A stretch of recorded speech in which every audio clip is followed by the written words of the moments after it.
Okay, hello. I am here again, and here we are going to be talking about formula and change of subject of formula. All right, so in mathematics, any equation that you see, okay, most equations are formula. Okay, most equations, most mathematical equations, by now you know what equations are. So most of those mathematical equations, they are called what? Formula. Okay, so let me give you something to start with. Let's say we have this equation. Okay, this equation is actually called a formula. All right, because this v, okay, standing here, is standing alone, and every other term in the equation is on the other side. You can see that. So just like, let's say we have s equal to d over t. All right, this equation, this is an equation, but it can be called a formula. All right, now look at this equation. 2x squared plus 3x plus 4 equals 5. This is not a formula. All right, this is an equation, but it's not a formula. This is an equation, and it can be called a formula.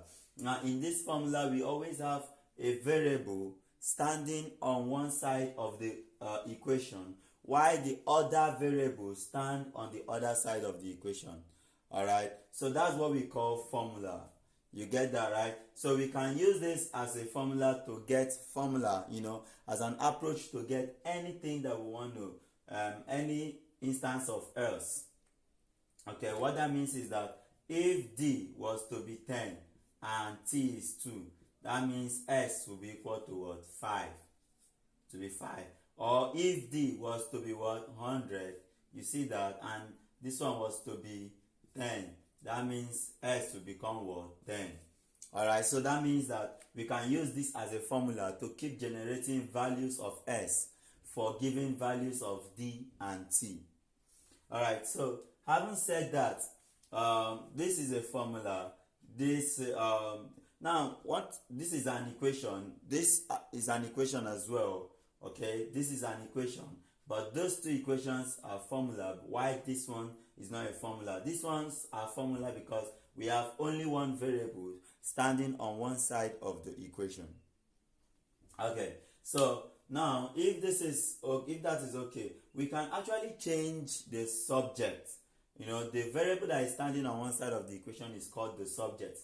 We can actually alter the subject of a formula. Alright, we can change the subject of a formula. So that's what we want to do. Here we have s as the subject of the formula. We can, with these parameters that we have here, s, d, and t, we can actually change so that t can become the subject, d can become the subject. It's just like in politics, we can zone which people should be the president. Alright, so we can make t to become the president, we can make d to become. Same thing goes with this. So that's what we want to learn now, because it is very important, because for you to know, since in higher calculations, okay, many times in mathematics you will be required to change the subject of a particular formula in order for you to get a particular quantity. All right, I mean, a particular quantity could be u, could be a, could be t. All right, depending on the case you are looking at. All right, so that's it about making subject of